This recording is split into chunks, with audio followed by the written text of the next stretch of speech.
Alors on va donc recommencer. Je vous ai dit qu'on irait, je tiens absolument à ce qu'on respecte notre calendrier, le programme que je vous ai distribué, quitte à aller un petit peu vite. Donc c'est vrai qu'on est allé un peu vite sur les propositions 15, 17, 33. Ça n'est pas tragique, les choses sont redondantes quand même au niveau de l'éthique.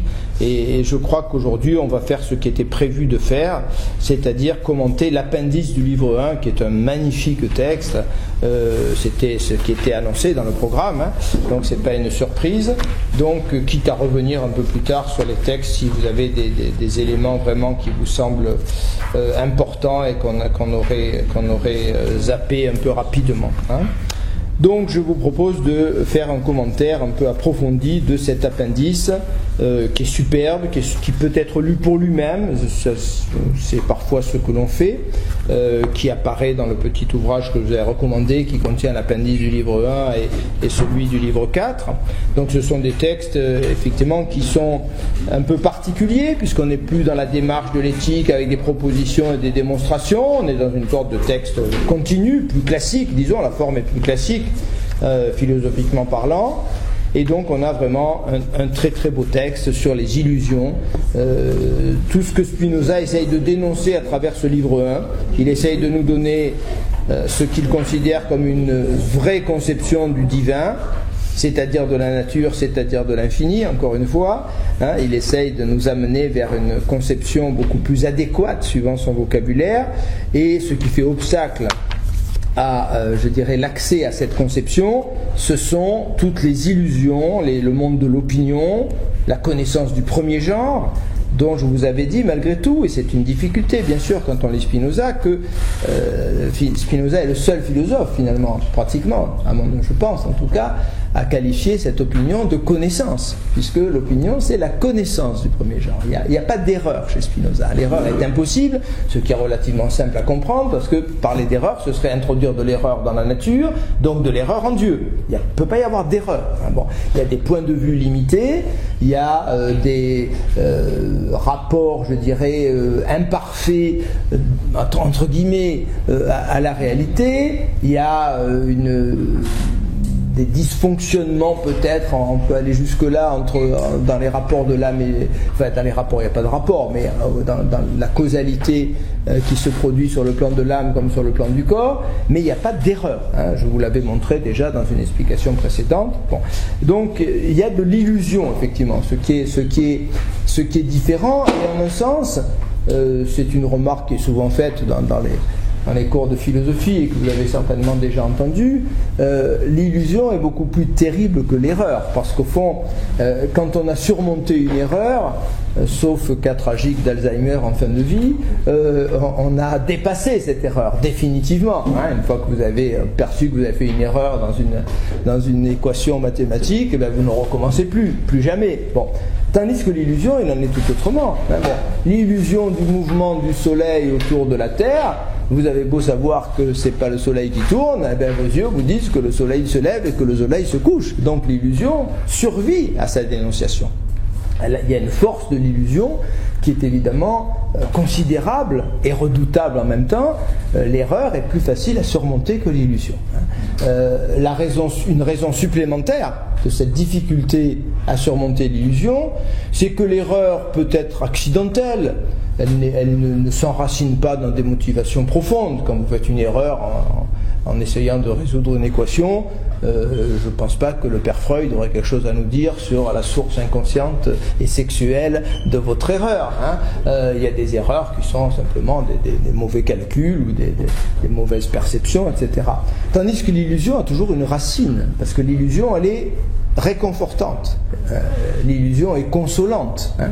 L'illusion est une sorte de construction mentale dont la fonction inconsciente est de nous rassurer, de nous satisfaire, de nous donner une position importante au sein de la nature, etc. Donc vous voyez, cette différence essentielle entre l'erreur et l'illusion est tout à fait essentielle. Et donc Spinoza ne se contredit pas, pour lui il n'y a pas d'erreur, mais il peut y avoir de l'illusion dans cette connaissance du premier genre qui est déjà un degré de connaissance, dans la mesure où elle est une certaine perception de la nature, où elle contient des éléments qu'on retrouvera au fond dans les degrés supérieurs. Rien n'est totalement faux, c'est ça l'idée qu'il n'y a pas d'erreur chez Spinoza. Hein. Rien ne peut être entièrement faux. Bon. Mais il y a de l'illusion, c'est-à-dire effectivement je dirais, de la croyance, du fantasme, des constructions mentales. Au fond, l'illusion, nous la construisons. Elle est le fruit de nos passions, fondamentalement. C'est pour ça que Spinoza y reviendra, bien entendu, et que cet appendice, c'est aussi à la transition entre le livre 1, qui est le livre le plus difficile. Donc, rassurez-vous, vous avez surmonter les choses les plus dures. Maintenant, on va rentrer dans du pain béni. Hein. Si vous avez surmonté la lecture de ce livre 1, il ne peut plus rien vous arriver. C'est le livre de loin le plus. Spinoza ne nous a pas facilité la tâche, mais il ne pouvait pas faire autrement. J'ai expliqué pourquoi dans mon cours d'introduction. Hein, il ne pouvait pas commencer autrement que par Dieu. Soit je commence par la totalité, soit je commence par le sujet, à la manière de Descartes. Il n'y a pas 50 façons de commencer en philosophie. Hein. Le commencement en philosophie est un véritable problème. Hein, bon. Hegel, qui a beaucoup lu Spinoza, quand il écrit la préface à son premier très grand livre et magnifique livre qui est la Phénoménologie de l'esprit, écrit toute une partie de cette préface pour expliquer qu'il n'est pas en train de faire une introduction parce qu'il n'y a pas d'introduction en philosophie. Hein. Bon, on peut pas. Alors, il résout le problème à sa façon en disant il n'y a pas de commencement, de toute façon on ne peut pas commencer. Hein, bon, on est dedans ou on est dehors, mais on ne peut pas commencer. On ne peut pas entrer dans le... Bon, ça c'est la position hegelienne, elle a sa logique, mais effectivement la question du commencement est une question fondamentale en philosophie. Hein. Par où, si j'essaye de construire, et vous pouvez vous y essayer, chacun a droit à construire sa propre philosophie, si j'essaye de construire ce qu'on appelait, c'est le fameux mot allemand qui était très à la mode il y a 40 ou 50 ans, la Weltanschauung, la représentation du monde, la conception du monde, si j'essaye d'écrire ma conception du monde, la conception du monde qui est la mienne, la question se pose de savoir par où je commence. Est-ce que je commence par mon expérience subjective et puis je m'élève ensuite vers quelque chose qui est la vérité? Est-ce que je commence par le sommet au contraire et puis j'essaye de construire un discours de dialectique descendante comme aurait dit Platon? La question du commencement, je vous le garantis, c'est la question la plus difficile au fond en philosophie. Les mathématiciens n'ont pas ce problème, ils démarrent avec des axiomes et Spinoza au fond a peut-être essayé de résoudre un peu ce problème justement en copiant les mathématiciens. Il commence par des définitions, il commence par des axiomes et puis ensuite il procède par proposition et démonstration. Donc il ne pouvait guère commencer autrement, lui, que justement dans son opposition à Descartes, en considérant que partir du sujet, partir de l'ego, c'est de l'égocentrisme. Comme dirait mon ami Marcel Conche, c'est du narcissisme. Marcel Conche appelle carrément philosophie narcissique les philosophies qui commencent avec le sujet, qui mettent l'homme au centre. Bon, Marcel Conche répète dans tous ses magnifiques ouvrages que c'est un délire moderne. Les Grecs procédaient pas ainsi. Et donc, ce qui a commencé avec Descartes, cette inflation en quelque sorte du sujet, qui se croit au départ de tout, qui incorpore en lui le monde entier, eh bien c'est narcissique selon les mots de Marcel Conche, et je suis pas loin de partager en grande partie le jugement de Marcel Conche. Donc Spinoza, ne pouvant pas commencer par le sujet et par l'ego, du ego cogito, il commence par la totalité, il commence par la substance, il commence par Dieu et ses attributs, mais bien évidemment, et je dirais que c'est peut-être un test au fond aussi, d'un point de vue pédagogique, et de même que la question du commencement est résolue de façon très différente, de même vous avez, je dirais, je schématise beaucoup, mais au fond vous avez deux grands types de pédagogie finalement, qu'on retrouve y compris dans les spiritualités. Soit vous allez progressivement, vous commencez par des choses relativement simples et vous vous élevez petit à petit vers des choses plus complexes, plus abstraites, etc. Donc un chemin ascendant. Soit au contraire, vous plongez directement le disciple, employons ce terme, dans la difficulté la plus grande, et puis soit il va partir en courant, soit il résiste, et s'il résiste, eh bien on aura la preuve qu'il est capable de suivre le parcours et qu'on pourra lui enseigner tout ce qu'on a à lui enseigner. Bon, rappelez rappelez-vous que quand même dans les sociétés archaïques, il y avait des rites d'initiation qui étaient absolument épouvantables, hein, où le jeune homme, avant de devenir homme, hein, était soumis à des tortures et à des choses absolument monstrueuses, hein, bon, des scarifications, enfin des choses absolument qui nous font froid dans le dos.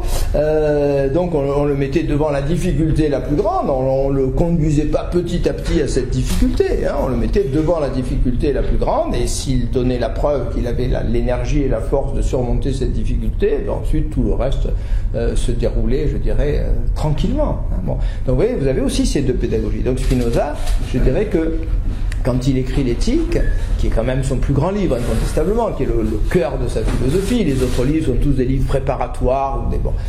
Donc quand il écrit l'éthique, au fond il se livre à une sorte de pédagogie un peu violente, hein.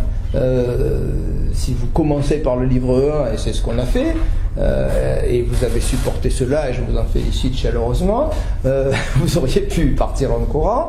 Eh bien, si on commence par le livre 1 et qu'on supporte ce livre 1 et qu'on fait l'effort de le comprendre et d'assimiler partiellement en tout cas son contenu, je dirais que la suite de l'éthique normalement ne doit plus poser aucun problème, parce que vous avez déjà assimilé l'essentiel, hein, bon, de la vision qui est celle de Spinoza.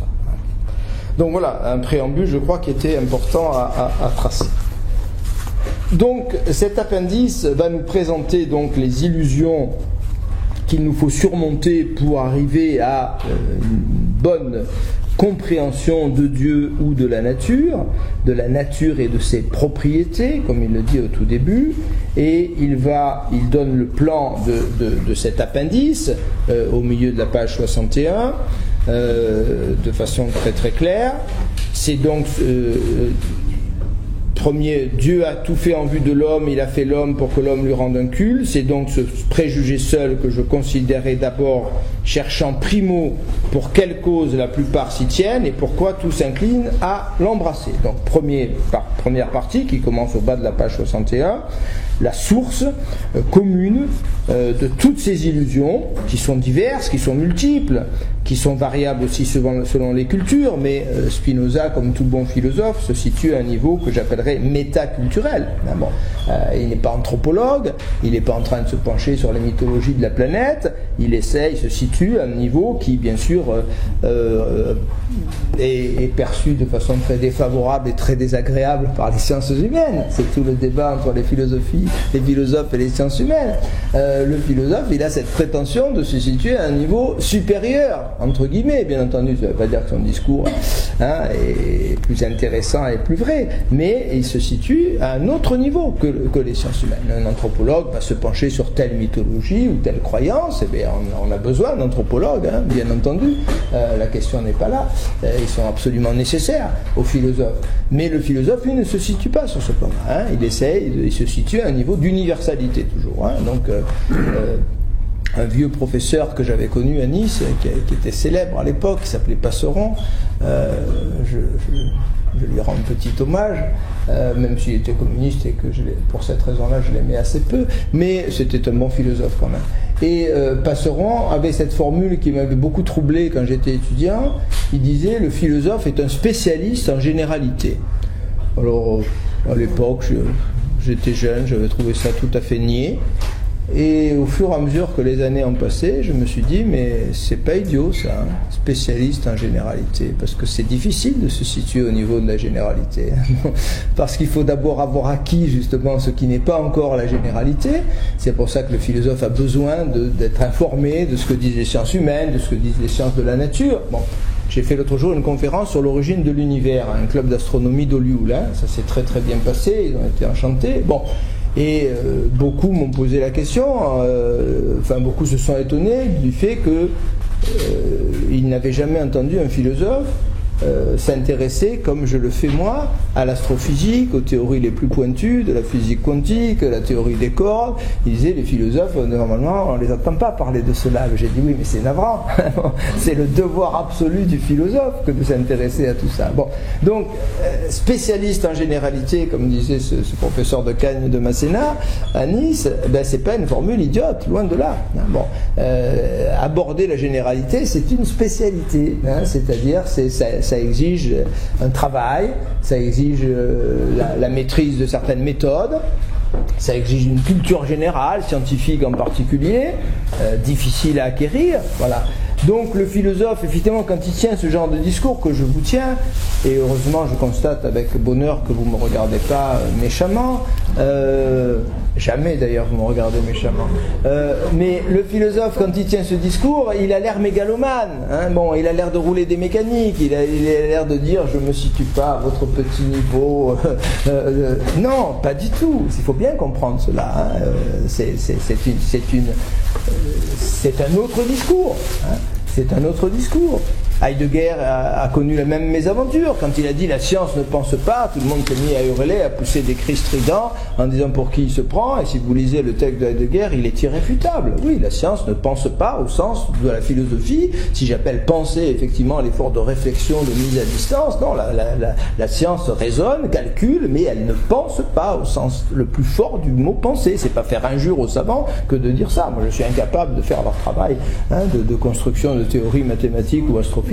Bon, chacun son truc, si vous voulez, hein, mais effectivement, le philosophe est un peu dans une position un peu gênante parce que quand il se présente de la façon dont je me présente aujourd'hui en quelque sorte devant vous, il a l'air de rouler des mécaniques et il a l'air de mépriser tout ce qui n'est pas lui, ce qui encore une fois n'est pas le cas. Il a absolument, impérativement besoin, hein, de tout ce que font ceux qui ne sont pas philosophes, hein, et il construit son discours à partir de cela. Oui, mais alors comment expliquez-vous que la quasi-totalité, sauf exception dans votre partie, oui. Les philosophes n'ont pas du tout d'intérêt pour ces thèmes en particulier. Moi, je pense à l'émission 25e de la biologie et de la connaissance du réel, qui impacte éminemment toute la philosophie classique. Vous avez tout à fait raison. Alors, il y a très peu qui s'occupent de ça.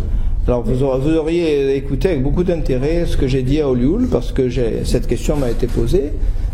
J'ai répondu qu'on avait d'une part un vrai problème de généralisation scientifique, hein, parce que la science est de plus en plus difficile à vulgariser. Hein. Bon, il était plus facile de vulgariser la physique de Newton sans doute que celle d'Einstein, etc. Bon, donc plus la science est pointue, plus elle est complexe, plus ses théories sont élaborées, plus les mathématiques dont la science a besoin se situent à un niveau très élevé d'abstraction, plus la vulgarisation est difficile. Donc, je dirais, pour défendre, entre guillemets, les philosophes qui ne font pas ce travail qui, moi, me paraît indispensable, je dirais que rares sont les scientifiques, la faute est aussi un peu aux scientifiques, qui font ce travail nécessaire, absolument nécessaire. Bon, moi, je ne suis incapable de lire un système d'équations utilisé par un astrophysicien, mais quand il tient un discours de vulgarisation, je le comprends, je comprends ce que dit Trinh-Xuan-Tuan, je comprends Einstein dans tous ses magnifiques ouvrages, je comprends ce que dit Heisenberg,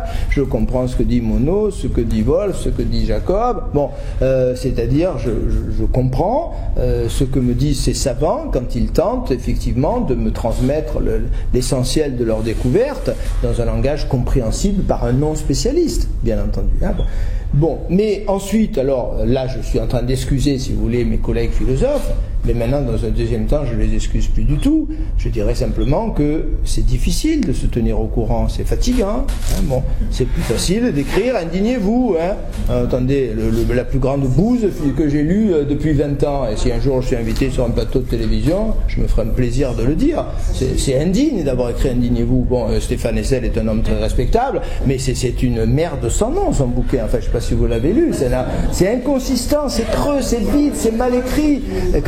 Bon, j'espère que je serai un jour tiré à 800 000 exemplaires, franchement, ça serait justice, hein, parce que il n'y a que ça, attendez. Bon, alors je suis en train, pour me venger, d'écrire un petit livre de la dimension de celui de Stéphane Hessel. Je vais voir si bon, pour l'instant, apparemment, ça a l'air d'intéresser un grand éditeur. Je verrai, ça sera ma revanche sur ce malheureux Stéphane Hessel, Dieu ait son âme, hein. Mais c'est vrai que vous avez tout à fait raison, et là on est un peu troublé. Donc moi je dirais qu'effectivement les philosophes, et Sartre a joué un rôle catastrophique à ce niveau-là, c'est pour ça que je l'aime pas, vous le savez, je l'ai souvent répété, c'est à partir de Sartre que effectivement c'est plus facile de faire de la philosophie morale, de la philosophie politique que de tenir un discours qui prend en compte... Est-ce que c'est de la philosophie Ça, c'est une certaine philosophie. Je dis la philosophie doit à un moment donné. Mais je prends l'exemple de mon ami Marcel Conche. Bon, Marcel Conche a écrit une œuvre considérable. Il a commenté les philosophes grecs présocratiques. Il a écrit des œuvres majeures. Bon, il a écrit un livre qui s'appelle Le fondement de la morale. Bon, il a écrit un livre sur 40, Le fondement de la morale. Voilà, c'est une partie de la philosophie. Mais il est certain que si je ne traite que de cette dimension, moi je pense que je ne suis pas un philosophe. Je ne suis pas un philosophe. Hein, bon. Mais c'est difficile, effectivement. C'est difficile, c'est exigeant, c'est du travail.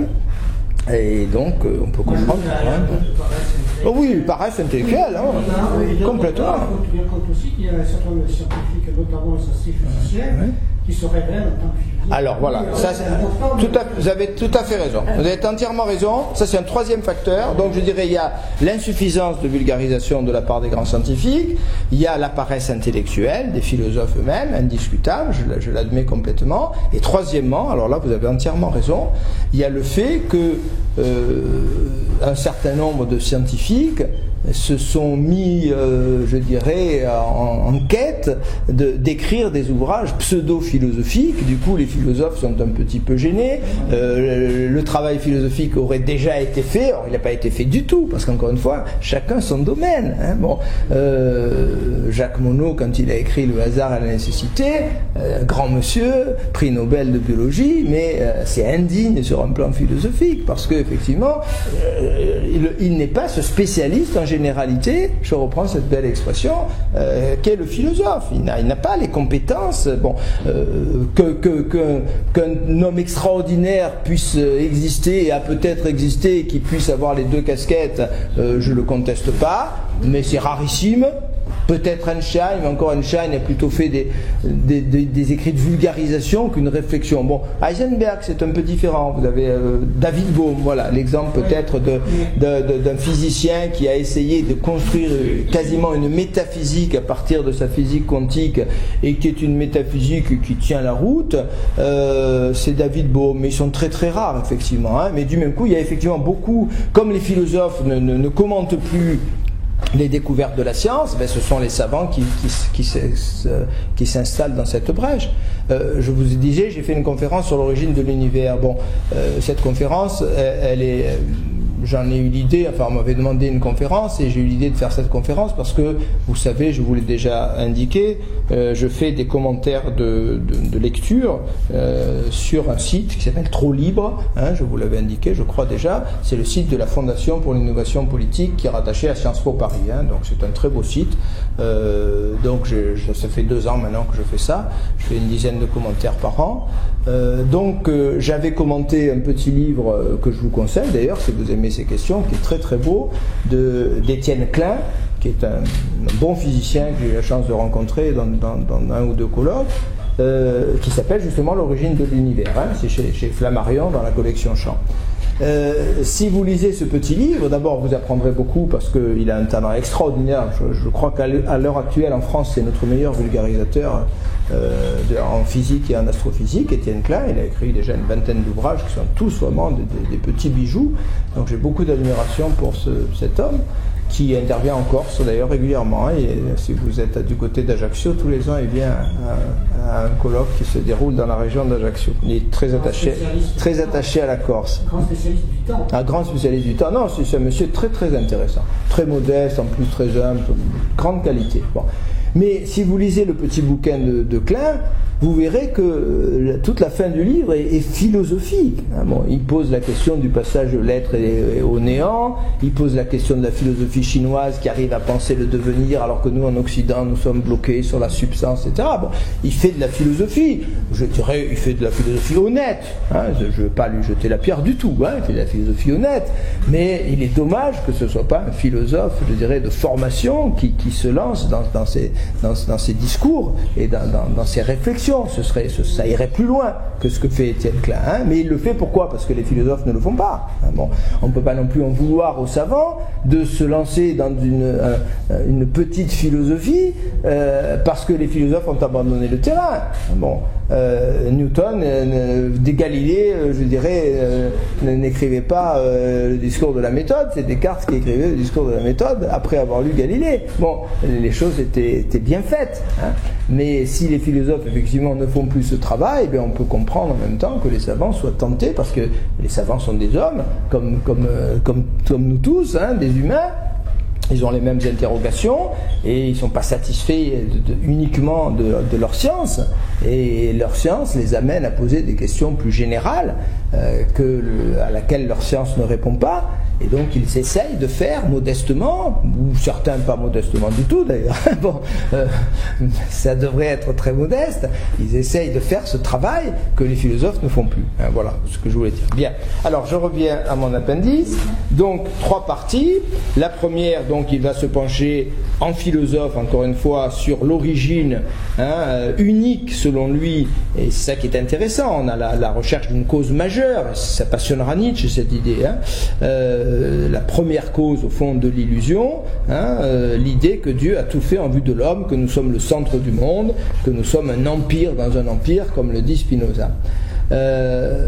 En second lieu, j'en montrerai la fausseté. Et pour finir, donc deuxième partie, la deuxième partie, elle commence au bas de la page 63, hein, j'ai assez expliqué par là ce que j'ai promis en premier lieu. Bon, donc c'est le début du second moment de l'appendice, donc le plan est parfaitement clair, et pour finir, troisième partie, je ferai voir comment sont issus les préjugés relatifs au bien et au mal, au mérite et au péché, à la louange et au blâme, à l'ordre, à la confusion, à la beauté, à la laideur et à d'autres objets de même sorte. Et cette troisième partie commence au milieu de la page 65. Hein, voilà pour le plan général de cet appendice qui me permettra d'aller un peu plus vite dans le commentaire de chacune des parties. Hein. Donc première partie qui commence, on a une introduction page 61 dans l'édition Garnier-Flammarion, une première partie qui commence au bas de la page, il n'appartient pas toujours à mon objet de déduire cela, etc. La deuxième partie qui commence au bas de la page 63, j'ai assez expliqué par là ce que j'ai promis en premier lieu. La troisième partie qui commence au milieu de la page 65, après s'être persuadé que tout ce qui arrive est fait à cause d'eux, etc. Voilà. Donc voilà la structure générale de ce texte. Donc je fais un commentaire un peu linéaire en m'arrêtant sur ce qui me paraît le plus important. Donc j'ai expliqué la nature de Dieu et ses propriétés. Et donc il fait une sorte de résumé des acquis de toute la première partie de l'éthique. Il existe nécessairement, donc il ne peut pas ne pas exister, il ne peut pas ne pas y avoir de substance, puisqu'il y a des accidents en langage aristotélicien, puisqu'il y a des modifications que nous observons, que nous ne pourrons pas contester, des modifications, c'est-à-dire des phénomènes aurédiquants, que nous percevons en dehors de nous et en nous. Incontestablement, il y a l'expérience nous apprend que des modifications se produisent sans cesse. Eh bien, ces modifications ne peuvent être que des modifications de la substance elle-même. Hein. Je vous renvoie à tout ce qu'on a dit sur la notion de substance. Donc, il ne peut pas ne pas y avoir de substance. Cette substance, elle est unique. Hein, il ne peut pas y en avoir deux. Donc, réfutation du dualisme cartésien. Et il paraît logiquement aberrant à Spinoza de supposer qu'il y ait deux substances. S'il y a deux substances, ces deux substances sont deux sous-substances d'une unique substance. Hein. Il ne peut pas y avoir deux substances. Bon. Donc, il y a une réfutation ici du dualisme métaphysique qui est très forte chez Spinoza, qui est presque mathématique au fond, hein, qui est l'idée que et Descartes est venu, je dirais, s'emberlificoter sur ces difficultés, il ne les a pas surmontées. Hein, si je suppose qu'il y a deux substances absolument hétérogènes qui sont la pensée et l'étendue, comment peuvent-elles entrer en contact? Comment peuvent-elles agir l'une sur l'autre? Et à l'échelle de l'humain, comment l'âme immatérielle et invisible peut-elle agir sur le corps matériel et visible? Inversement, comment le corps matériel et visible peut-il influer cette âme immatérielle et invisible? On se lance dans des spéculations interminables et dans des impasses et dans des apories à n'en plus finir. Donc il est beaucoup plus simple est beaucoup plus logique en même temps de considérer qu'il y a une seule substance, hein, une seule réalité. Bon, on peut employer ce terme de réalité, qui est calqué sur le langage cartésien d'ailleurs, hein, puisque Descartes parle latin, même si c'est exprimé en français, comme vous le savez, pour la première fois dans son discours de la méthode, en 1637. Il est aussi le premier philosophe qui a utilisé la langue véhiculaire qui est le français. Tout le monde écrivait en latin, et il continuera d'ailleurs à écrire en latin jusqu'au XVIIIe siècle. Comment Descartes nomme-t-il en latin les deux substances? Il l'appelle la res cogitans et la res extensa. Hein, la res cogitans, la substance pensante, l'esprit, la pensée, l'âme, hein, et la res extensa, c'est l'étendue, puisque pour Descartes, on ne peut pas parler de matière, et Descartes est redevenu très actuel d'ailleurs sur ce sujet. La matière, Descartes ne comprend pas trop ce que ça veut dire. Il y a de l'espace qu'on peut diviser, il y a une étendue que le mathématicien précisément arrive à mettre en formule parce qu'elle est une étendue et qu'elle a les propriétés que peut avoir une étendue. Donc res extensa. Et donc vous remarquez que dans les deux substances, il y a ce substantif, hein, avant l'adjectif, res. Res, c'est la chose en latin, mais c'est tout simplement la réalité, hein, la chose réelle, la chose avec une inflexion de réalité. Hein. Il y a une chose réelle qui est la pensée, une réalité qui est la pensée. Descartes s'attache beaucoup à démontrer l'existence, si vous voulez, de ces réalités. Il a beaucoup plus de mal, vous le savez, à démontrer l'existence de la réalité étendue que de celle de la réalité pensante. Hein. La réalité pensante, c'est le fameux cogito, je ne peux pas en douter. Hein. Bon, puisque si je doute qu'elle existe, je suis en train de penser, je suis en train de démontrer qu'elle existe. Hein. Bon. Donc la réalité pensante, c'est la plus indubitable de toutes les réalités. Hein. C'est une réalité que nul ne peut contester. Hein. Bon. Nul n'a la force mentale de pouvoir contester cette réalité. L'âme est plus aisée à connaître que le corps, suivant la belle formule des méditations ou du discours, je ne sais plus de lequel des deux. Voilà.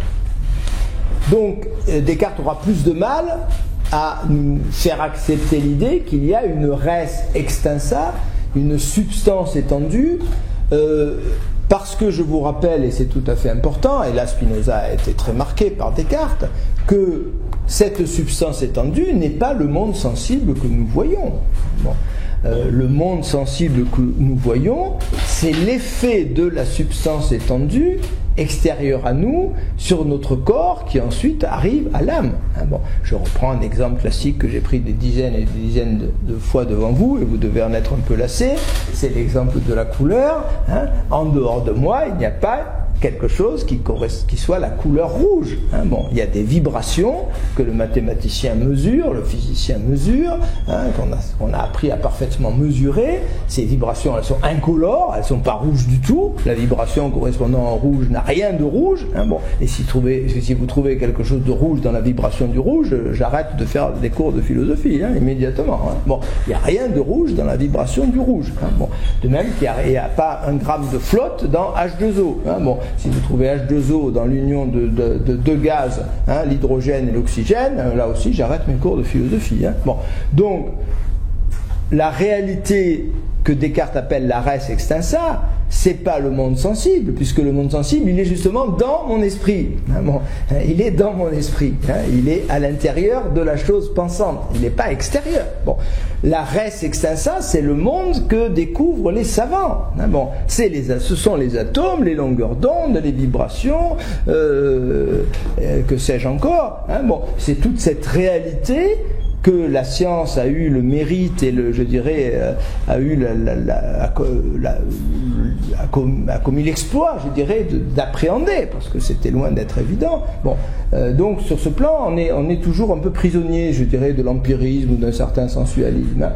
Et donc on a du mal à comprendre ce que Descartes appelle res extensa. Hein. La res extensa, c'est la réalité objective. Hein. Bon. Je prends l'exemple cher aux phénoménologues. Si demain tous les vivants disparaissaient de la planète, le rouge disparaîtrait puisqu'il n'y aurait plus personne qui ne ferait l'expérience de la couleur rouge, mais les vibrations correspondant au rouge, elles seraient toujours là. Le monde objectif, c'est le monde qui existerait même si on n'était pas là. Hein, c'est pour ça qu'on l'appelle objectif. Donc le monde objectif, c'est le monde totalement indépendant de nous. Alors est-ce qu'on n'est pas imprudent en parlant d'un monde totalement indépendant de nous, dans la mesure où c'est quand même notre cerveau qui a inventé, forgé ces notions de longueur d'onde, de vibration d'atomes, qui sont d'ailleurs évolutives. Bon, ça c'est un autre débat, hein, très compliqué, je ne veux pas me lancer là-dedans. Mais si on ne va pas trop loin, si on reste à un niveau un peu plus élémentaire, on va dire effectivement, il y a un monde qui a toutes les apparences d'un monde objectif, hein, d'un monde qui existerait même si nous n'étions pas là. Hein. Michel Henry, qui est un phénoménologue que j'aime beaucoup, dont je vous ai parlé il y a quelques années, insiste beaucoup là-dessus en disant on n'a pas assez perçu que justement le monde objectif, c'est le monde qui est indépendant des vivants. Bon. Et le fait qu'on se soit passionné à un moment donné à partir de Galilée sur un monde qui est le monde objectif, c'est-à-dire le monde indépendant de la vie, Michel Henry se demande si c'est pas un mauvais signe. Hein, bon. Est-ce que le vivant n'est pas fatigué d'être vivant, d'éprouver, de ressentir, hein, et qu'il se soit plongé aussi. Donc c'est pas la science qui est problématique pour Michel Henry, c'est la passion de la science. Hein, bon. C'est l'exclusivité de la science qui est devenue le savoir. Les autres savoirs sont plus des savoirs. Le savoir est scientifique, c'est un pléonasme de dire savoir scientifique. Bon.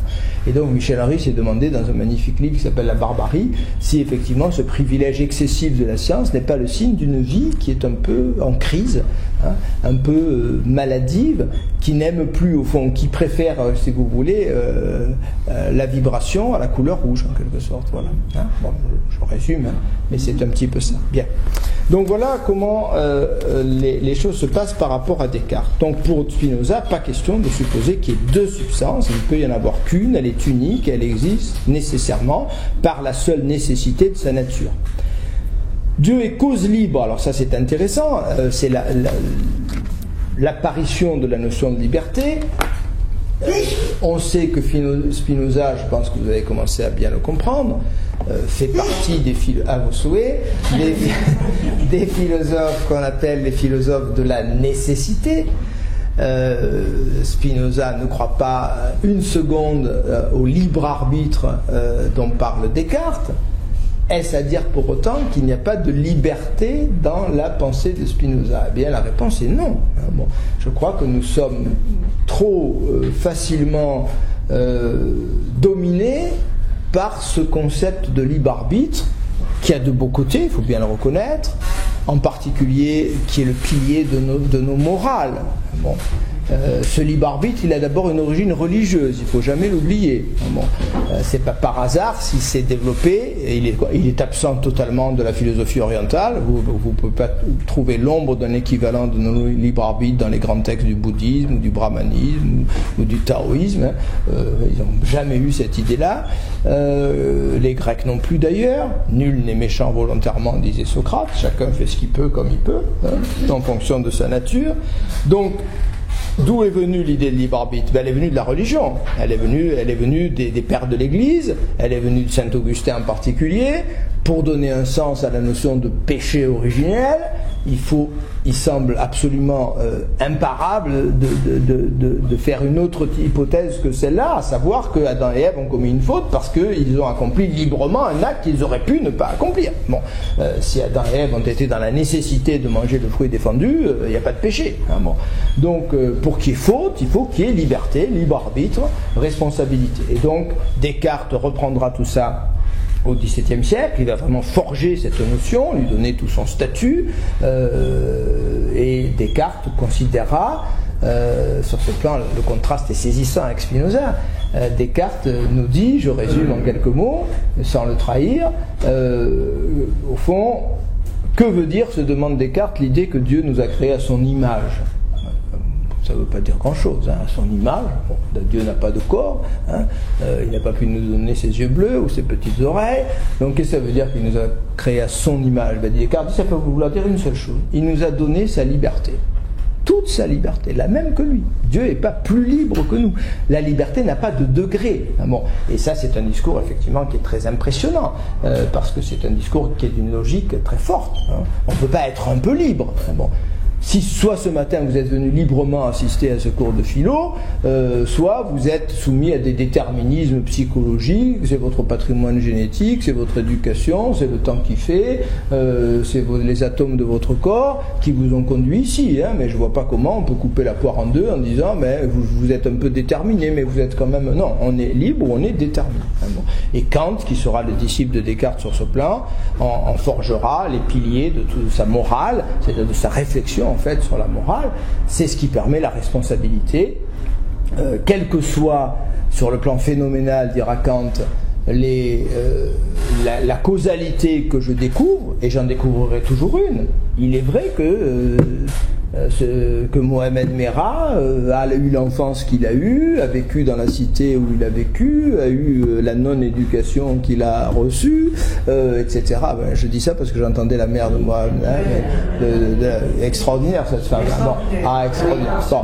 Donc, il est vrai que Mohamed Merah nous semble, sur un plan phénoménal au niveau de l'observation, le produit de toutes ces causalités. Et pourtant, nous dirait Kant, à l'instant T, je le juge parce que je pense que quelle que soit cette causalité, il aurait pu à l'instant T prendre un autre chemin que celui qu'il a pris. Et donc il est entièrement responsable de son acte. Donc je ne veux pas sous-estimer la puissance de ce discours. Attention. Hein, bon, j'ai écrit, certains d'entre vous se le sont procurés. Non, c'est pas vous qui vous l'êtes procuré. J'en ai plus à vous proposer. Puis je ne vais pas vous vendre un livre à chaque séance. Après vous allez m'accuser de mercantilisme sordide. Hein. Mais j'ai écrit dans un beau recueil qui s'appelle qui a été édité chez Studirama, qui est intéressant d'ailleurs comme volume, qui est un volume qui présente les grands textes un commentaire de tous les grands textes de la philosophie et de la spiritualité aussi en Occident. Hein. C'est un très très beau livre. Et j'ai écrit, parce que ça m'a été proposé, un texte sur la morale de Kant justement. Hein. Donc je suis admiratif de Kant et de sa construction morale. Bon. Ça ne m'empêche pas d'être spinoziste et nietzschéen du tout. Hein, bon. Donc nous avons un discours effectivement du libre arbitre qui a une origine religieuse, qui est relayé ensuite par René Descartes, auquel Kant donne toute sa splendeur, et qui débouche sur notre vision des droits de l'homme, de la responsabilité humaine, sur notre droit, sur nos systèmes de punition, etc. etc. Bien. Donc c'est un beau concept, bien entendu. Hein, c'est un beau concept. Bon, c'est un concept en même temps, je reprends le terme que j'utilisais tout à l'heure, éminemment narcissique, qu'on le veuille ou non. Ce concept consiste à dire, moi, petite particule de l'univers, qui suis venu au monde dans un univers qui avait 13 milliards et demi d'années, et à mon avis beaucoup plus, comme je l'ai dit dans ma conférence sur l'origine de l'univers et comme le pensent aujourd'hui les astrophysiciens, puisque le Big Bang c'est pas le début, c'est un moment dans une histoire infiniment plus vaste. Donc moi qui suis de la poussière d'étoiles, moi qui suis le résultat de cette immense histoire qui a duré des milliards d'années, dont les atomes du corps ont été forgés dans les étoiles de première génération, etc., etc. Moi qui suis le fruit d'une évolution biologique qui a duré 4 milliards et demi d'années, moi qui ai été éduqué dans une famille particulière, dans une culture particulière, qui est un patrimoine génétique particulier, et bien moi, aujourd'hui, à l'instant T, je vous dis, je fais ce que je veux, je suis libre. Bon. Tout ça ne compte pas. Tout ça ne compte pas. Je le néantise, comme dira l'horrible Jean-Paul Sartre. Hein. Je sais que j'aime bien vous taquiner, j'aime bien. C'est parce que vous êtes à côté de moi que je dis ça. C'est exprès. Donc. Ça fait rire, mais vous avez raison. Oui. Mais c'est vrai, bien ça fait rire, mais ça me semble tellement évident. Je dirais. Bon, je dirais que, et c'est là qu'on revient sur ce qu'on disait tout à l'heure. Pourquoi les philosophes préfèrent tenir des discours moraux ou politiques? C'est que c'est beaucoup plus simple. Mais on a besoin. Mais attendez, je ne le conteste pas. Non, mais je suis en train de vous le dire. Pourquoi est-ce que je prends le risque de vous montrer la grandeur de la morale kantienne? J'aurais pu le passer à la trappe, Quentin, ne vous parlez que de Spinoza. Ça aurait été plus facile dans mon discours. Non, je prends ce risque-là pour vous montrer qu'on a un anti-discours par rapport à celui de Spinoza, qui a sa grandeur, qui a sa logique, qui nous paraît même à certains égards absolument nécessaire, comment avoir une morale si nous ne croyons pas un tant soit peu au libre arbitre, à la responsabilité, etc. Je ne vous dis pas que la question est simple, elle est considérable et éminemment difficile. Bon, et je ne vais pas vous répondre maintenant, hein. La réponse elle est au livre 5 peut-être de l'éthique, hein. Il faut lire l'éthique jusqu'au bout pour avoir des débuts de réponse à cette question. Bien. Mais simplement ce que je veux vous dire, c'est que, et d'où l'idée de cause libre, c'est que ce libre arbitre est une, je dirais, une interprétation de la notion de liberté, c'est une certaine vision de la liberté. Je vous demande au moins de me croire sur parole si je vous dis qu'il y a d'autres conceptions de la liberté. Voilà, c'est une conception parmi d'autres de la liberté. Bon, c'est pas la liberté. Hein, bon, la liberté, que veut dire Spinoza en disant Dieu est cause libre? Il veut dire quelque chose de très simple. Il veut dire Dieu est dans la nécessité, c'est-à-dire il ne peut pas ne pas accomplir tout ce que sa nature lui fait accomplir, il se déploie dans les attributs et dans les modes qu'il met en œuvre dans son éternité, mais il est cause libre parce qu'il ne dépend de rien d'autre. Hein. Être libre, c'est ne dépendre que de soi. Hein. Bon. C'est ne pas dépendre d'une cause extérieure. Hein. Bon.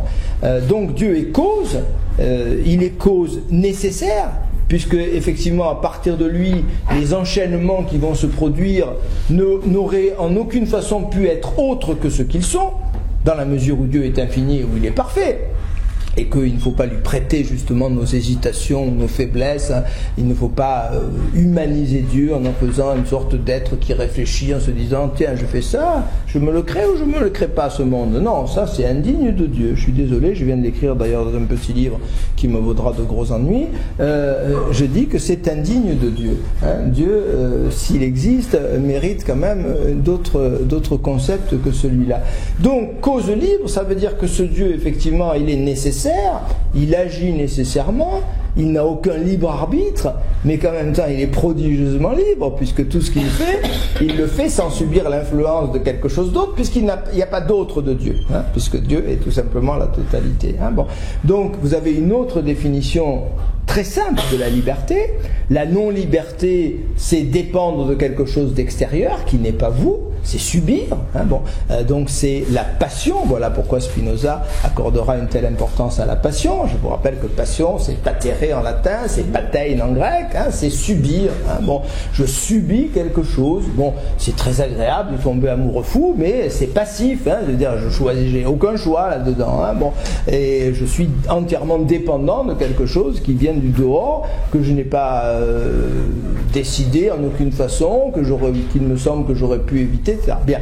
Donc, soit je suis, au moment de mon action, sous la coupe d'une influence, hein, bon, ou d'une causalité externe, soit de l'influence bien souvent d'autres personnes, d'éducateurs ou de personnes qui m'entourent, ou de certains paramètres sociaux, soit je suis libre, c'est-à-dire qu'effectivement j'exprime ma nature, j'exprime mon individualité dans ce que je fais, et je me suis libéré. Donc il y a cette deuxième liberté, elle est peut-être moins liberté que libération. Hein, libération. Je me libère, et là on comprend pourquoi Nietzsche adorait à ce point Spinoza. Nietzsche s'était donné pour devise dans ses cahiers de jeunesse la belle formule de Pindare: deviens celui que tu es. Hein.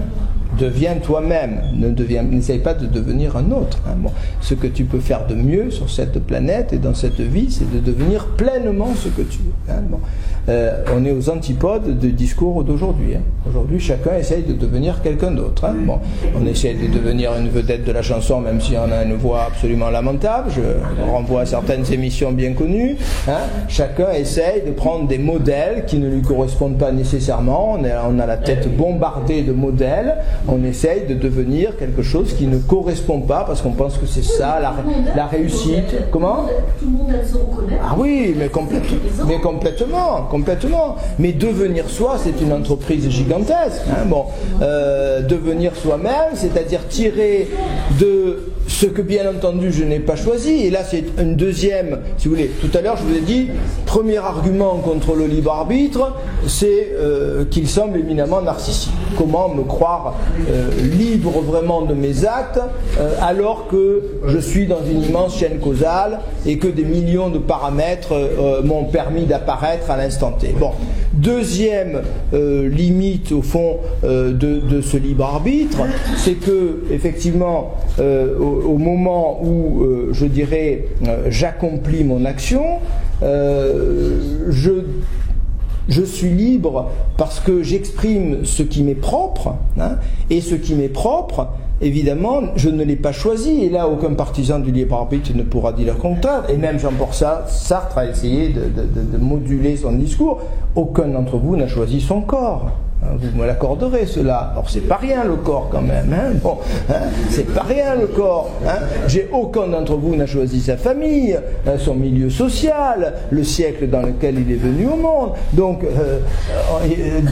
des paramètres fondamentaux qui jouent un rôle gigantesque dans nos existences, on est bien obligé de reconnaître que nous ne les avons en aucune façon choisis, ces paramètres. Alors on peut encore une fois néantiser à la manière de Jean-Paul et dire que tout ça compte pour du beurre, mais le bon sens nous amène quand même à considérer que ça doit avoir un certain poids dans nos existences. Donc, quel doit être notre idéal ou notre objectif? Est-ce que c'est ce libre arbitre, ou est-ce que c'est précisément d'accepter dans un premier temps, donc il y a de l'acceptation, effectivement dans les philosophies de la nécessité, vous avez de l'acceptation, oui, voilà, hein, vous avez de l'acceptation, mais voilà, bah oui, avoir quand même une certaine... Mais cette acceptation, elle est relativement, je dirais, elle est relativement simple dans la mesure où vous ne pouvez pas ne pas accepter, puisque vous ne pouvez pas faire autrement. Hein, bon. Il y a quand même des choix. Oui, bien sûr, mais sur beaucoup de domaines, il n'y a pas de choix du tout. Hein, bon, hein, il y a des paramètres fondamentaux de mon existence que je n'ai pas choisi. Bon, donc ou bien je passe ma vie, et on retrouve ici un discours que j'ai prononcé devant vous ces dernières semaines, ou bien je passe ma vie à refaire l'histoire, à refaire le monde, à imaginer ce que j'aurais fait si j'avais eu d'autres parents, etc., etc., etc. Ça m'amène à vous dire que... Mais se laisser aller, c'est pas non plus la meilleure. Ah non, mais il ne s'agit pas de se laisser aller du tout. Il y a quand même une reprise en main qui est la plus... Mais c'est très... Mais oui. La plus importante de l'être humain. Mais vous avez entièrement raison, mais on est en harmonie parfaite. Il n'y a rien de plus dynamique et de plus énergique que la liberté spinoziste. Attendez, je vous l'ai dit tout à l'heure.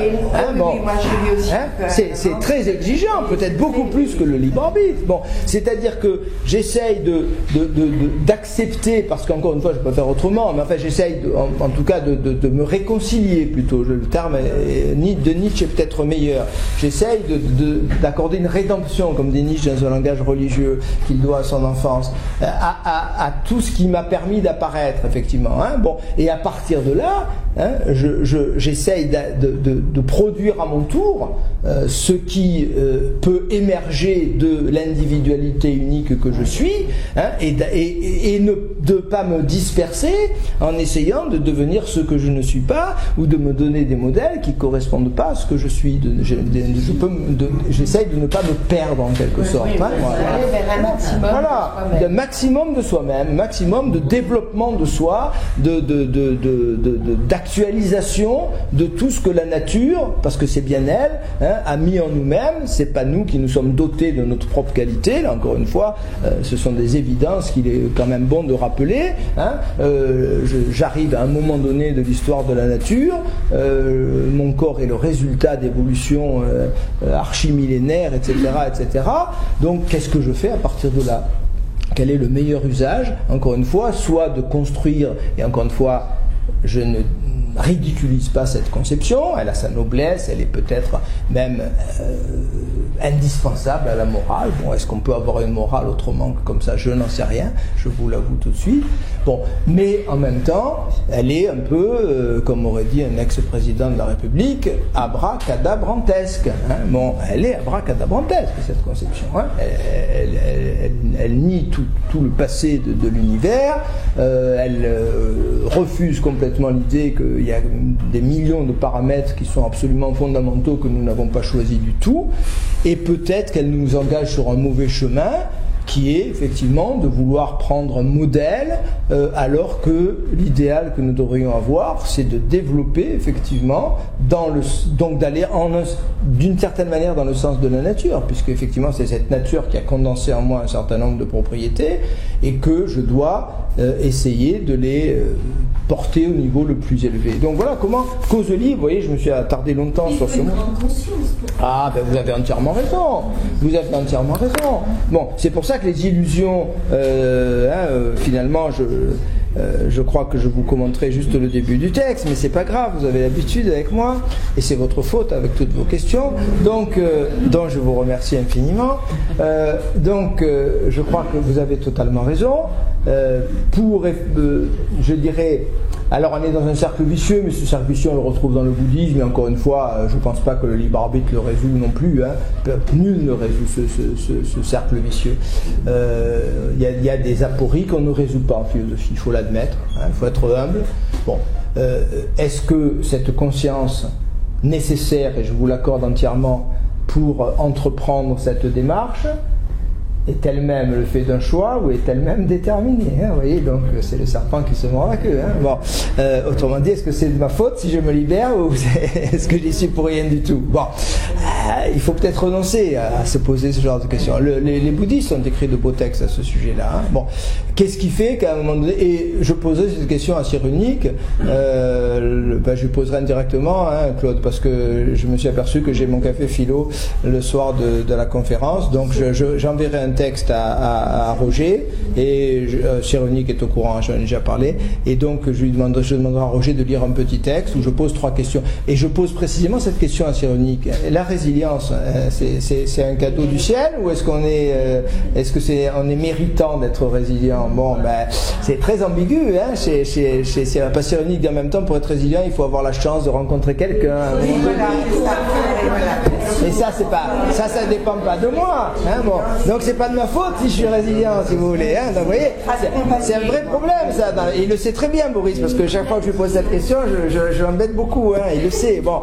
Mais en même temps, c'était pas donné à tous. Oui, voilà. Donc vous voyez comment dans un discours qui est l'ambition de Cyrulnik, elle est très belle, c'est justement d'arracher les hommes à la nécessité, au fatalisme, à l'idée qu'on a un destin couru d'avance. Donc le projet il est magnifique, c'est un projet de libre arbitre, et en même temps on retombe dans la philosophie de la nécessité, puisqu'il dit il y a des conditions qui font qu'on est résilient ou pas résilient. Bon, du même coup vous voyez qu'on échappe difficilement. On échappe difficilement à la nécessité, exactement. Bon. Donc voilà un petit peu comment les choses. Alors je vais quand même essayer de parcourir au moins rapidement le texte. Donc l'idée de départ, effectivement, l'illusion des illusions, c'est cette projection, comme dit Spinoza. Nous faisons l'expérience. Alors là, il reprend Descartes, au bas de la page 61. Les hommes naissent sans aucune connaissance des causes des choses, et ils se figurent être libres parce qu'ils ont conscience de leur volition. Mais effectivement, c'est ce que Descartes disait, que la liberté se connaît sans preuve par la seule expérience que nous en avons. Bien, ça n'est pas faux non plus. Il est vrai que je vis une expérience de liberté au niveau des petits actes en particulier. On a reproché ça à Descartes bêtement parce qu'il ne méritait pas ce reproche. Descartes a parlé de liberté d'indifférence, mais je crois qu'il a eu raison. Lorsque vous avez affaire à de grandes décisions, il y a des paramètres complexes qui interviennent, etc., avec l'idée de nécessité qui se profile. Par contre, des petites décisions, j'entends mon réveil le matin, qu'est-ce que je fais? Je reste 5 minutes au lit ou je me lève tout de suite? Là, j'ai bien l'impression que c'est moi qui décide, c'est pas mon réveil qui me fait bondir. J'ai un escalier qui monte à droite, un escalier qui monte à gauche, qui arrivent tous les deux au même endroit. C'est moi qui décide. Personne n'arrivera à me faire croire qu'il y a, depuis le Big Bang, une nécessité qui me fait monter par l'escalier de droite. Donc c'est vrai que nous avons cette expérience. La question est de savoir si cette expérience correspond à une réalité. Parce qu'il y a quantité d'expériences que nous avons. Je reprends l'exemple hyper classique et redondant peut-être, mais enfin, j'ai l'expérience du soleil qui se lève et qui se couche. Et c'est une expérience pourtant trompeuse. Donc c'est pas parce que j'ai l'expérience de ce libre arbitre. En fait, j'ai l'expérience, comme dit Spinoza, des volitions. C'est-à-dire, j'ai l'expérience de décisions qu'il me semble que je prends. Et puis ça s'arrête là. Alors qu'est-ce qui s'est passé? Eh bien, il s'est passé que l'homme a projeté effectivement cette expérience qu'il croit faire sans l'interroger suffisamment Certains l'ont interrogé, mais justement, c'est un travail de la conscience, c'est le travail des philosophes, ça s'est passé déjà en Orient. Bon, et donc, ils ont d'abord, je dirais, ils se sont installés au fond dans l'ignorance des causes, hein, au lieu de se demander au fond, de mener une recherche de type causal, en disant qu'est-ce qui fait que tel jour à telle heure, j'ai en moi tel désir ou telle appétence, on va employer le vieux jargon, le nourrisson appète le lait, hein, c'est joli comme formule, hein, bon, c'est la traduction, hein, le nourrisson appète le lait, et est-ce qu'il est libre d'appêter le lait? Il n'est pas libre du tout, bien sûr, hein. Bon, donc l'appétence, le désir, donc la volition, au sens large du terme. Pour l'instant, on ne fait pas la différence entre l'origine de toutes ces volitions. Bon, eh bien, nous avons une sorte d'expérience, un peu naïve d'ailleurs, qui nous donne l'impression que c'est à partir de moi que les choses se mettent en route. Bon, il aurait fallu, pour le moins, dit Spinoza, poser la question. La réponse aurait peut-être confirmé le libre arbitre, mais au moins poser la question, est-ce que... Et on retrouve les philosophes du libre arbitre ont refusé de poser cette question. C'est leur faiblesse. Ils sont refusés. Kant a une magnifique définition. Il dit l'homme libre n'a pas de passé. Le problème il est réglé. Hein. Bon. Et Sartre il a dit néantisation. Hein. Bon. Ça veut dire je commence à l'instant T, je ne veux pas entendre parler de ce qui s'est passé à l'instant T. Je ne veux pas regarder. Hein. Ça, on n'en parle plus. C'est simpliste quand même. Hein. Bon. Et si on regardait un peu quand même ce qui se passe avant l'instant T, hein. Bon. À tel moment, tel jour, à telle heure, j'ai telle appétence, tel désir, telle volonté, je veux devenir prof de philo quand j'ai 19 ans. Bon. Est-ce qu'il ne s'est pas passé quand même quantité de choses en amont qui pourraient être la cause de cette décision entre guillemets que j'ai prise à l'instant T à un moment donné de ma vie. Bon, mais il faut au moins quand même se poser cette question. Hein, bon. Donc ce discours causal qui fait la force de la science et que Spinoza admire chez Galilée, chez Descartes, etc., il faut aussi l'appliquer à nous-mêmes.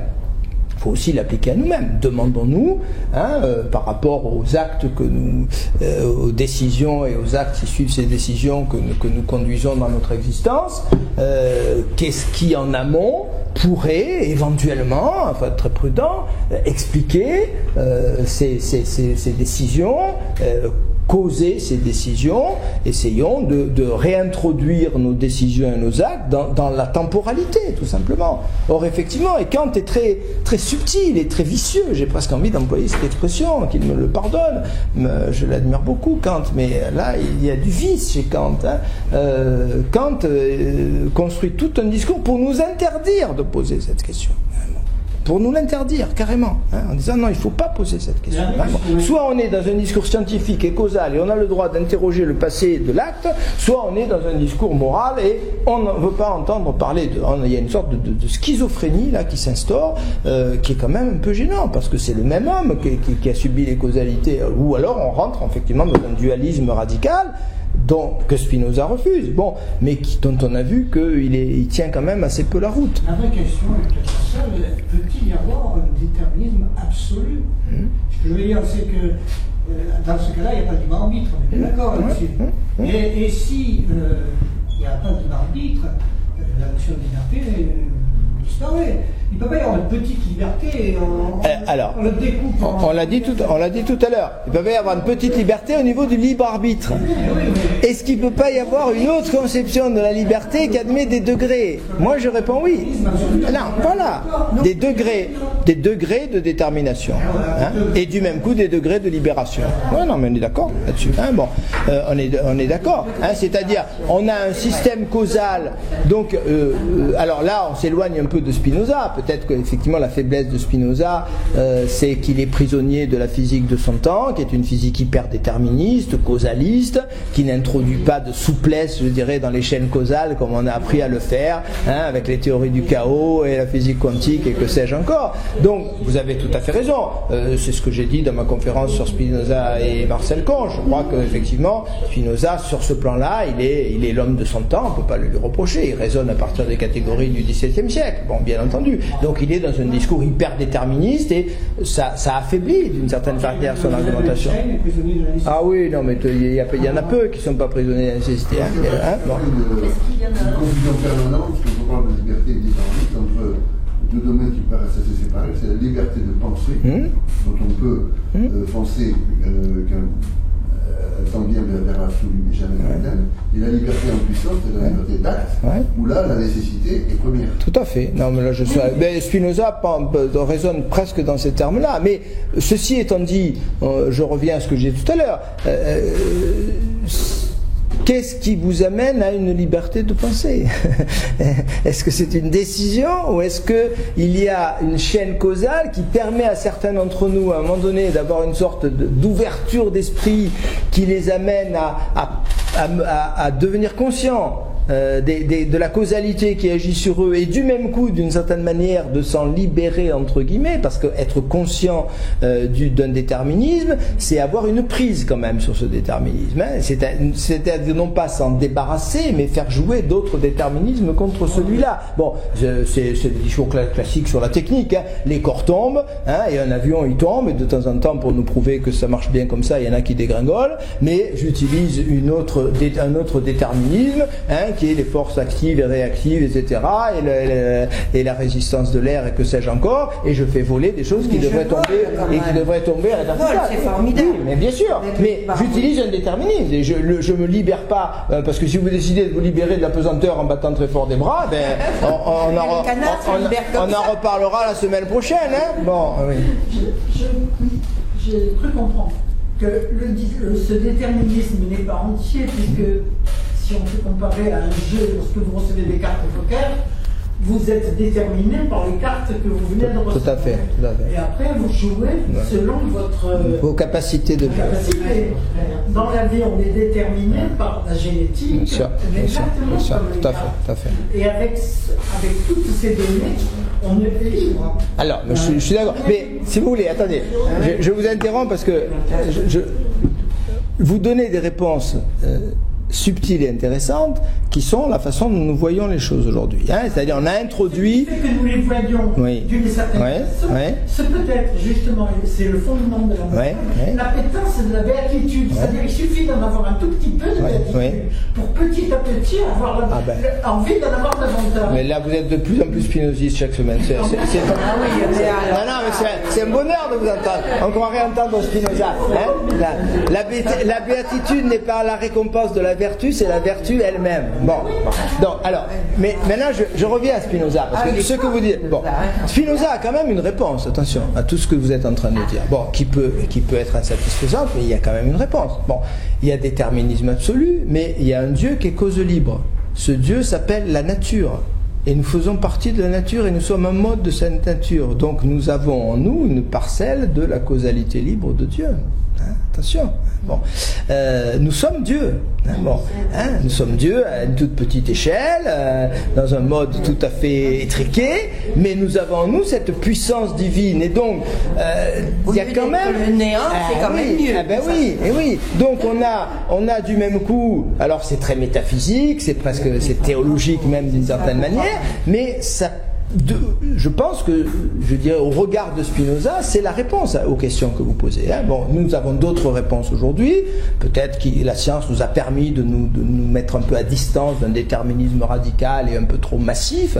Vous avez entièrement raison, les uns et les autres. Mais je crois que Spinoza a eu le mérite, dans une science classique hyper déterministe et hyper causaliste, de trouver une sorte de parade en redonnant un sens, non pas au libre arbitre, bien entendu, vous l'avez compris, mais à la liberté, à la libération, en disant que si effectivement je me débarrasse des illusions, des passions qui sont des causes extérieures, qui font de moi une marionnette finalement, hein, et si je me ressource en quelque sorte dans la puissance, et c'est ça le conatus. Le conatus, c'est Dieu en moi. Hein, bon, les commentateurs ont eu de la pudeur à dire ça. Moi, j'ai pas de pudeur à dire ça. Le conatus, c'est Dieu en moi. C'est la puissance de la cause libre divine en moi-même. Donc, et encore une fois, je crois que moi, ce que je trouve absolument admirable, c'est que Nietzsche, qui a très peu lu et qui a lu un livre sur Spinoza, il a tout compris en lisant un bouquin sur Spinoza. Et il écrit à son ami Overbeck, j'ai un frère, on dit la même chose, et on dit la même chose en particulier là-dessus, c'est-à-dire effectivement la libération, hein, qu'est-ce que c'est que devenir soi-même, et il retrouve un frère en philosophie, et, il s'était donné pour devise deviens celui que tu es, et il s'aperçoit que Spinoza dit exactement cela. Être libre, c'est ne dépendre que de soi, et donc se libérer effectivement des causes extérieures. Bon, pourquoi parle-t-il de premier genre de connaissance? Parce que si on retrouve ici évidemment l'aporie dont on parlait tout à l'heure, on n'y échappe jamais à cette aporie. Si vous supposons que vous ne vous libériez pas et que vous ne fassiez aucun effort pour vous libérer, vous remplissez quand même le programme divin. D'où la magnifique lettre 21 de Spinoza: entre le fou et le sage, les deux répondent à la volonté de Dieu, mais l'un répond en se détruisant et dans le malheur, et l'autre répond dans la joie et en s'épanouissant. Mais ils répondent tous les deux. Bon, effectivement, il n'y a pas d'erreur et donc il n'y a pas de mal chez Spinoza. Alors si maintenant vous vous demandez pourquoi, mais en fait là aussi dans les lettres de Spinoza il y a des réponses très simples. Bon, pourquoi y a-t-il des gazelles et des lions, hein? Pourquoi y a-t-il pas que des lions? Ben, il faut bien qu'ils bouffent les malheureux lions, hein? Bon, alors c'est vrai qu'on est un peu apitoyé quand on voit une lionne égorger une gazelle. Bon, mais finalement les deux espèces se portent pas trop mal, et puis la vie continue. Bon, pourquoi y a-t-il cette diversité? Pourquoi y a-t-il cette hiérarchie? Par exemple dans la nature. Bon, et Spinoza du même coup a une définition simplicime de l'état de nature qui a beaucoup choqué, mais qui en même temps moi je trouve très belle. Les gros poissons mangent les petits. Bon, voilà, les gros poissons mangent les petits, c'est la chaîne alimentaire. Hein. Bon, en fait, chaque gros poisson est un petit poisson par rapport au poisson plus gros. Hein. Bon, sauf au debout extrême peut-être. Il y en a qui, bon, non, s'il y en a qui faisaient que se faire bouffer, ils seraient plus là depuis longtemps d'un point de vue darwinien. Donc eux aussi, ils trouvent quelque chose à becter. Hein. Bon, mais les gros poissons mangent les petits. Donc pourquoi y a-t-il effectivement des lions et des gazelles? Pourquoi y a-t-il des hommes qui se libèrent et d'autres qui nous semblent dans l'aliénation et dans le malheur? Il n'y a pas de réponse véritable, hein, parce que tout ça exprime la puissance de Dieu et de la nature. Et évidemment, on peut de l'extérieur s'apitoyer sur ceux qui ne se libèrent pas, on peut peut-être essayer même de les mettre en condition, mais c'est la même chose que la résilience de Cyrulnik. Hein. Bon, moi je suis la chance d'être résilient, je vois quelqu'un dans le malheur, j'essaie de le rendre résilient, mais je ne vais pas y arriver parce que rien ne lui permet etc. Bon, donc voilà comment les choses se passent. Alors, et à la limite, j'ajouterai un élément supplémentaire. Est-ce que j'ai raison de m'apitoyer sur le sort de celui qui ne se libère pas, alors que celui qui ne se libère pas n'en sait rien et ne souffre pas de sa non-libération? Il pense que c'est moi le fou. Hein. Le fou, c'est celui qui pense que les autres sont fous. Hein. Bon, je vous rappelle quand même cette définition psychiatrique qu'aucun psychiatre n'a jamais contestée. Bon, et le fou pense que le sage est fou. Hein, bon. Donc, est-ce qu'il faut forcément plaindre le fou ou l'insensé ou l'aliéné? Pas nécessairement. Bon, mais si un jour effectivement je détecte chez lui le déclic qui pourrait l'amener à une libération, eh bien, je joue mon rôle peut-être en essayant de faire fructifier ce germe et de l'amener à son tour vers la libération. Hein. Là, vous avez cette différence qui m'a toujours frappé entre l'Orient et l'Occident. Bon, en Orient, vous avez la chance d'avoir atteint la libération à l'extase. Eh bien, qu'est-ce que vous allez méditer dans une montagne himalayenne. Hein. Et ceux qui veulent vous rejoindre, eh bien, ils vont monter jusqu'à haut. Vous n'allez pas descendre dans la plaine, vous voulez venir avec moi, etc. Non, ça c'est l'Occident. Ça, l'Occident, il est malade de vouloir libérer la planète entière. Bon, on est des malades. Hein. Il faut accepter l'idée qu'il y a des fous et des sages, des aliénés et des moins aliénés.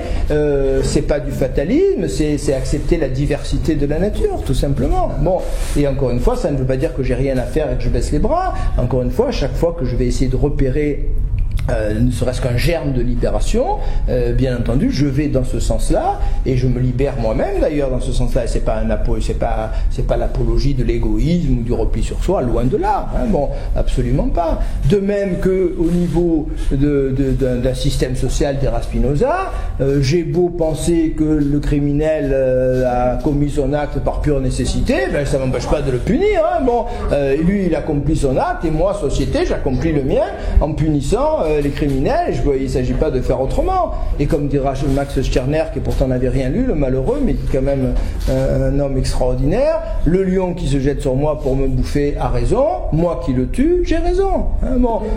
Chacun a raison, c'est pas parce que le lion est programmé pour me bouffer que je dois accepter d'être son hamburger. Non, je veux pas être le hamburger du lion. Lui, il suit son programme et moi, je suis le mien. Bon, donc je peux très bien maintenir un système de punition, un système social, etc., en gommant l'idée de libre arbitre, en pensant effectivement que le criminel a accompli son programme, mais que nous, société, qui avons échappé un peu à l'aliénation qui est la sienne et au déterminisme qui est le sien, mais nous accomplissons notre rôle et notre propre programme en l'empêchant de nuire, tout simplement. C'est tout le discours de la généalogie de morale, c'est social. Donc ça ne nous interdit pas de maintenir un système de coercition, de punition, d'aucune façon. Donc voilà la première partie, donc le reste est relativement simple. Donc on a prêté à Dieu, encore une fois, notre impression de liberté, on lui a prêté notre causalité, on a prêté ça aussi à toutes les choses de la nature, donc c'est tout l'animisme ici qui est dénoncé. Comme moi j'ai l'impression de prendre des décisions, je vais prêter une décision à la pomme de pin qui vient me tomber sur la tête un jour de grand vent, donc je bâtis tout ce système animiste, et puis j'imagine des dieux en colère, je leur prête des émotions, etc., etc. Donc il y a vraiment toute cette dénonciation superbe de l'anthropomorphisme chez Spinoza. Nous avons humanisé Dieu, nous lui avons prêté notre faiblesse, nos limites, au lieu de nous élever au contraire vers ce qui fait sa toute-puissance. Et heureusement, grand éloge aux mathématiques, tout ça aurait duré longtemps si la mathématique, page 63, occupée non des fins mais seulement des essences et des propriétés des figures, n'avait fait luire devant les hommes une autre norme de vérité. Là vous avez un éloge extraordinaire des mathématiques. Alors la deuxième partie, on va montrer comment les choses se déroulent ensuite à partir de ce préjugé fondamental et initial. Pourquoi effectivement ce préjugé s'est développé. Donc là il n'y a pas de choses bien nouvelles par rapport à ce que nous avons lu. Spinoza dénonce cette conception de Dieu qui le rend imparfait en réalité. Plus une chose a besoin pour être produite de causes intermédiaires, plus elle est imparfaite. Donc là aussi vous avez une autre définition de la liberté dans un sens. Être libre, c'est ne dépendre que de soi, et être libre, c'est aussi produire le plus directement possible des effets. Quand j'ai besoin, je sais pas, je prends un exemple très simple, un PDG d'entreprise, il donne un ordre et puis la chaîne va suivre. Et ensuite les choses vont se dérouler. Quand j'ai besoin au contraire de passer par X intermédiaires pour aboutir à mon but, c'est que je suis faible au sens le plus simple du terme. Donc la puissance, c'est effectivement d'obtenir directement ce qu'on veut et sans passer par de longues chaînes d'intermédiaires. Donc il prend l'exemple célèbre qui sera repris par Cournot au XIXe siècle, de la pierre qui tombe d'un toit sur la tête de quelqu'un qui le tue. Alors pourquoi il est sorti à ce moment-là et pourquoi le vent. Ils insisteront, donc il y a un très beau passage sur les questions incessantes et pourquoi, et jusqu'à ce qu'on arrive donc à se réfugier dans l'idée de Dieu, cet asile de l'ignorance, comme dit superbement Spinoza. Ils savent que détruire l'ignorance, c'est détruire l'étonnement imbécile, c'est-à-dire leur unique moyen de raisonner et de sauvegarder leur autorité. Alors ça, c'est la reprise du traité théologico-politique, qui est un superbe texte. Spinoza, à ma connaissance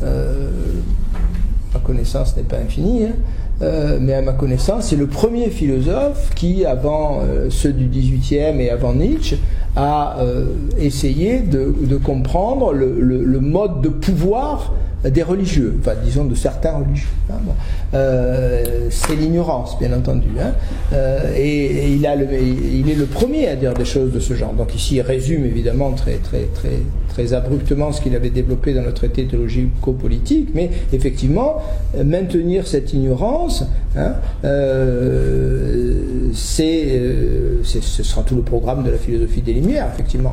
Libérer les hommes en les arrachant à cette ignorance dans laquelle on voudrait les maintenir. Pourquoi? Parce que c'est une source de pouvoir.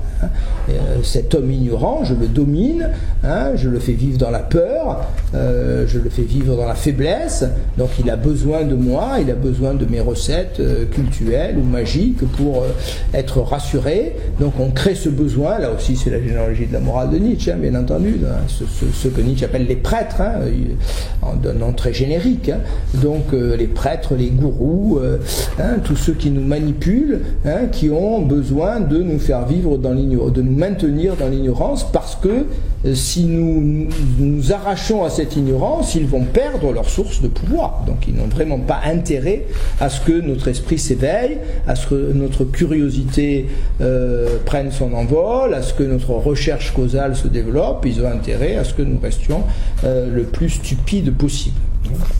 Et puis donc on a cette troisième partie donc qui va aborder, je dirais, les préjugés relatifs au bien, au mal, à la beauté, à la laideur. Donc effectivement à partir de là nous jugeons, donc cette question du jugement nous l'avons déjà abordée, donc on peut aller assez vite ici. Donc on explique effectivement de façon par des catégories très très abstraites, le bien, le mal, l'ordre, le chaud, le froid, etc.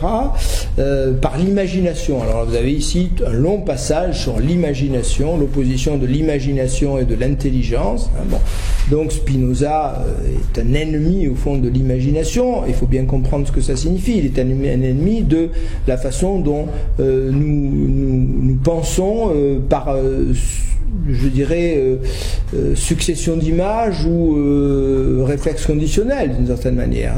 Donc les hommes préfèrent l'ordre à la confusion, bien sûr, sauf par rapport à notre imagination, sauf si l'ordre était quelque chose dans la nature. Bon, donc autrement dit, l'ordre, on a un discours relativiste ici de Spinoza qui va faire l'effort de dire qu'au fond il n'est pas relativiste, mais que le relativisme lui semble plus exact malgré tout comme philosophie que le monde de l'opinion qui radicalise les notions de beauté, de laideur.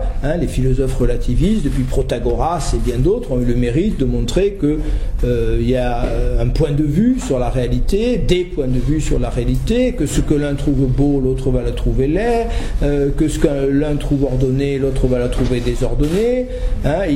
Donc, et tous ces philosophes, dit Spinoza, sont préférables à ceux qui se sont persuadés que les mouvements célestes composent une harmonie, petite allusion aux pythagoriciens, la fameuse harmonie des sphères. Donc le scepticisme, le relativisme ne sont pas la philosophie de Spinoza, loin de là, mais il considère que ce sont des philosophies intéressantes parce qu'elles nous arrachent aux préjugés et aux métaphysiques qui sont en fait simplement l'expression un petit peu noble du préjugé ou de l'opinion. Autant de têtes, autant d'avis.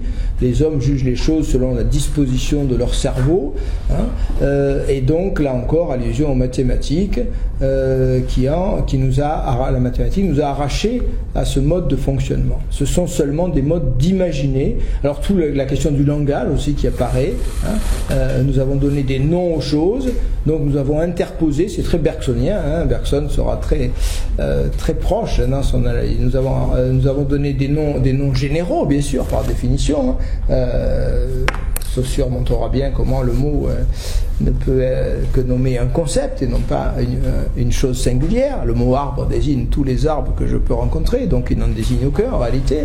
Donc nous avons créé ces généralités qui sont utiles, qui sont nécessaires, qui nous permettent de communiquer aisément. Il ne s'agit pas de les dénoncer, mais en même temps, elles sont un piège redoutable. Là encore, Nietzsche dira textuellement la même chose. Le piège du langage, c'est que nous prenons pour des réalités les généralités que nous avons créées, qui n'existent pas. Aristote avait devancé tout le monde en disant il n'y a de science que du général, il n'y a d'existence que du singulier. Le lion n'existe pas, mais j'ai besoin du concept de lion pour ramener à l'unité tous les individus lions que je vais rencontrer, et puis pour décrire dans un livre de zoologie cette espèce lion où je décrirai un lion abstrait, un lion qui n'est aucun des lions particuliers, mais qui est le portrait robot, pour aller vite, de tous les lions qui existent dans la nature. Donc piège du langage, nous prenons nos mots pour des réalités, et ces mots sont une sorte d'écran qui nous empêche justement d'accéder à quoi? À la singularité, ce que Spinoza va appeler le troisième genre de connaissance. Donc même la science, au fond, est un peu victime de cela. Hein. La science bâtit des hyper-concepts, des concepts de concepts. Hein. Elle part des concepts du langage et va les porter à un niveau d'abstraction plus élevé encore. Mais on a parlé de la force gravitationnelle, là, je crois, il y a quelques semaines, c'est un peu la même chose. On bâtit des concepts et on va finir par croire qu'ils sont des réalités, alors que le savant doit faire l'effort intellectuel de comprendre qu'il bâtit des hypothèses. Et il ne s'agit pas de le lui reprocher, c'est son travail, c'est sa noblesse, mais il faut qu'il soit conscient qu'il bâtit des hypothèses à partir de perceptions singulières et d'expérimentations singulières, et que, comme chacun le sait aujourd'hui, même si c'était moins admis il y a 50 ou 60 ans, on n'a jamais prouvé une théorie scientifique. Et c'est pas demain la veille. Hein. On la teste, une théorie scientifique, on la met à l'épreuve de l'expérimentation, mais l'écart est tel entre la généralité de la théorie et la singularité de l'expérience qu'on observe que jamais il faudrait faire des milliards d'expériences en des milliards de lieux pendant des milliards d'années pour se dire qu'on a peut-être commencé à prouver une théorie scientifique. On n'a jamais prouvé ou démontré une théorie scientifique et on ne démontrera jamais aucune théorie scientifique. Aujourd'hui, tout le monde admet cela. Mais la science, à un moment donné, s'est crue offensée quand on tenait ce genre de propos. Hein. Et c'est Karl Popper qui a, je dirais, emporté le morceau, si vous me passez l'expression, en parlant de falsifiabilité. Et tout le monde est poppérien aujourd'hui, finalement, en science, en disant non, on essaye de réfuter, de mettre à l'épreuve. Einstein a résumé cela une fois de plus par une de ses magiques formules. Einstein dit aucune théorie ne peut être vérifiée par l'expérience, mais l'expérience doit passer par aucune théorie ne peut être vérifiée par l'expérience, mais l'expérience peut réfuter une théorie. Hein, bon. L'expérience peut dire non. Hein, bon. Si vous faites une expérimentation et que cette expérimentation contredit votre théorie, vous la jetez à la poubelle. Bon. Mais si l'expérience marche, ça ne veut pas dire que votre théorie est vraie. Ça veut dire peut-être. Bon. L'expérience vous dit peut-être. Bon. Jusqu'à ce qu'un jour, une expérience montrera la limite ou la faiblesse de votre théorie. Donc il n'y a pas de vérification de théorie en science. Bon. On est dans un travail un peu d'enquête policière, hein. On a des indices, hein. On a des indices concordants, et c'est de plus en plus vrai d'ailleurs. Hein. Bon.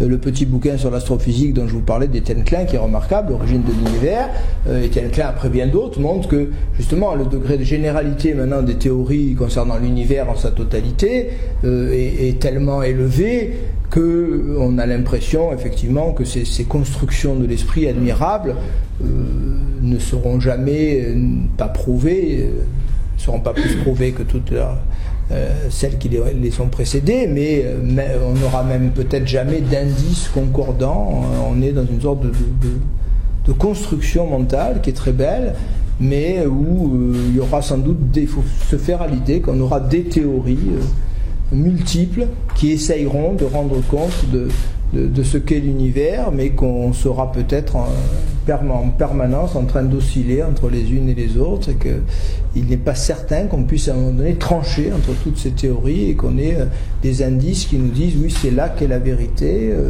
C'est pas sûr. Peut-être qu'on restera dans l'indécision éternellement quant aux plus grandes théories scientifiques et aux théories astrophysiques en particulier. Voilà, on va s'arrêter là, il est midi moins 10, malheureusement, j'aurais bien continué avec vous, mais on a des impératifs horaires. Donc relisez toutes ces... Je sais que vous n'avez rien fait pendant les vacances, l'une d'entre vous a eu le mérite de me l'avouer. Donc, vous avez travaillé, vous? Ah, bah, c'est bien. Non, mais j'ai lu des choses, j'adore cette manière de... Donc relisez l'appendice, et s'il y a des questions qui vous semblent...